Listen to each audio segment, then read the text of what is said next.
आज बीए द्वितीय वर्ष के द्वितीय प्रश्न पत्र भारतीय राज्य व्यवस्था के अंतर्गत हम मूल अधिकारों के बारे में विवेचन कर रहे हैं और मूल अधिकारों के बारे में प्रारंभिक जानकारी के पश्चात स्वतंत्रता के मूल अधिकार के बारे में हम महत्वपूर्ण विवेचन कर रहे थे। इसी क्रम में आज हम अपराध की दोष सिद्धि के विषय में संरक्षण विषय पर चर्चा करेंगे, जो कि भारतीय संविधान के अनुच्छेद 20 में दिया गया है। इस अनुच्छेद में कहा गया है कि किसी व्यक्ति को उस समय तक अपराधी नहीं ठहराया जा सकता जब तक कि उसने अपराध के समय में लागू किसी कानून का उल्लंघन नहीं किया हो। इसके साथ ही एक अपराध के लिए व्यक्ति को एक ही बार दंड दिया जा सकता है। किसी अपराध में अभियुक्त व्यक्ति को स्वयं अपने विरुद्ध गवाही देने के लिए बाध्य नहीं किया जा सकता।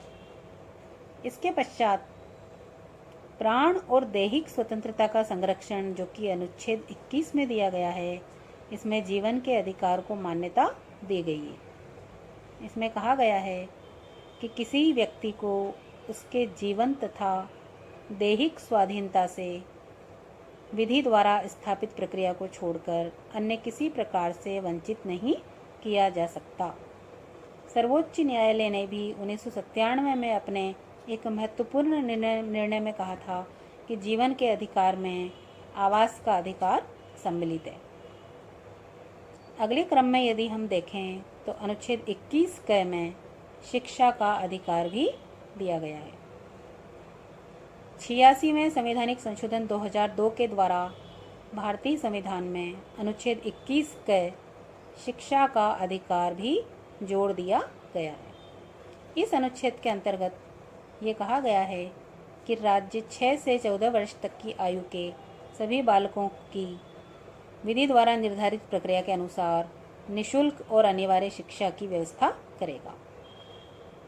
44वें संवैधानिक संशोधन, जो कि 1979 में हुआ, उसके द्वारा जीवन और व्यक्तिगत स्वतंत्रता के अधिकार को और भी अधिक महत्व प्रदान किया गया। अब आपातकाल में भी जीवन और व्यक्तिगत स्वतंत्रता के अधिकार को समाप्त या सीमित नहीं किया जा सकता। इसके पश्चात अगर हम बात करें तो बंदीकरण की अवस्था में भी संरक्षण दिया गया है। भारतीय संविधान के अनुच्छेद 22 के द्वारा बंदी बनाए जाने वाले व्यक्ति को कुछ अधिकार प्रदान किए गए हैं। इसमें कहा गया है उसके अपराध के बारे में अथवा बंदी बनाने के कारणों को बताए बिना किसी भी व्यक्ति को अधिक समय तक बंदी गृह में नहीं रखा जाएगा। उसे वकील से परामर्श करने और अपने बचाव के लिए प्रबंध करने का अधिकार होगा तथा बंदी बनाए जाने के 24 घंटे के अंदर अंदर, इसमें बंदी गृह से न्यायालय तक जाने का समय शामिल नहीं है, उसे निकटतम न्यायाधीश के समक्ष उपस्थित किया जाएगा। अनुच्छेद 22 के द्वारा बंदी बनाए जाने वाले व्यक्तियों को जो अधिकार प्रदान किए गए हैं वे 2 प्रकार के अपराधियों पर लागू नहीं होंगे, जिसमें पहला है शत्रु देश के निवासियों पर और द्वितीय है निवारक निरोध अधिनियम के अंतर्गत गिरफ्तार व्यक्तियों पर। इसके पश्चात बहुत ही महत्वपूर्ण विषय है निवारक निरोध, जो भारतीय संविधान के अनुच्छेद 22 के खंड 4 में विस्तृत रूप में दिया गया है। यह भारतीय संविधान की सबसे अधिक विवादास्पद धारा रही है। यद्यपि संविधान में निवारक निरोध की परिभाषा तो नहीं की गई है, फिर भी यह कहा जा सकता है कि निवारक निरोध का तात्पर्य वास्तव में किसी प्रकार का अपराध किए जाने से पूर्व और बिना किसी प्रकार की न्यायिक प्रक्रिया के ही नजरबंदी है। सामान्य काल और संकट काल दोनों में ही निवारक निरोध कानून लागू होता है। विश्व में अन्य किसी भी प्रजातंत्रात्मक राज्य में ऐसी व्यवस्था नहीं पाई जाती है जैसी कि भारत में की गई है। ब्रिटेन और अमेरिका आदि प्रजातंत्रात्मक राज्यों में केवल युद्ध काल में ही इसका आश्रय लिया जाता रहा है, लेकिन भारतीय संविधान में युद्ध और शांति दोनों ही समयों के लिए निवारक निरोध की व्यवस्था की गई है। संविधान के अनुच्छेद 22 में दी गई निवारक निरोध की इस व्यवस्था के अंतर्गत अब तक केंद्र और राज्य सरकार द्वारा समय समय पर अनेक अधिनियम इस दिशा में बनाए गए हैं।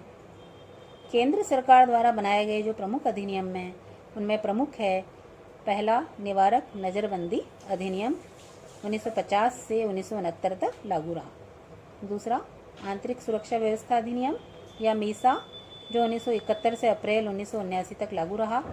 तीसरा, राष्ट्रीय सुरक्षा कानून 1981 से लागू। चौथा, आतंकवाद और विध्वंसक गतिविधियां निरोधक कानून टाडा 1985 से 95 तक लागू रहा। पांचवा, आतंकवाद निरोधक कानून जो 2002 से मार्च 2004 तक लागू रहा। 21 सितंबर 2004 को अधिनियम के आधार पर आतंकवाद निरोधक कानून निरस्त कर दिया गया। छठा है गैर कानूनी गतिविधियां निवारण अधिनियम 2004। तो निवारक निरोध के संबंध में जो वर्तमान स्थिति है ये इस प्रकार से रही है कि संविधान सभा में भी प्रारंभ में यह अत्यधिक विवादास्पद थी और संविधान लागू किए जाने के बाद भी अनेक पक्षों द्वारा इसकी आलोचना की गई। 1975 में घोषित आपातकाल के अंतर्गत निवारक निरोध और मीसा की व्यवस्था का बहुत ही अधिक दुरुपयोग किया गया। 44वें संवैधानिक संशोधन द्वारा कुछ ऐसे प्रबंध किए गए जिसमें शासक वर्ग द्वारा निवारक निरोध कानून की व्यवस्थाओं का दुरुपयोग नहीं किया जा सके।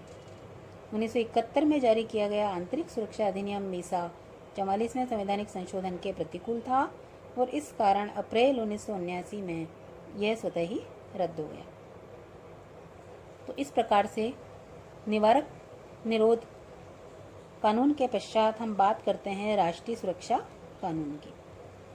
जनवरी 1980 में सत्ता परिवर्तन के बाद केंद्र में स्थापित इंदिरा कांग्रेस सरकार द्वारा 22 सितंबर 1980 को राष्ट्रीय सुरक्षा अध्यादेश जारी किया गया और इसमें घोषणा की गई कि यह अध्यादेश जम्मू कश्मीर के अतिरिक्त भारतीय संघ के अन्य सभी राज्यों पर लागू होगा।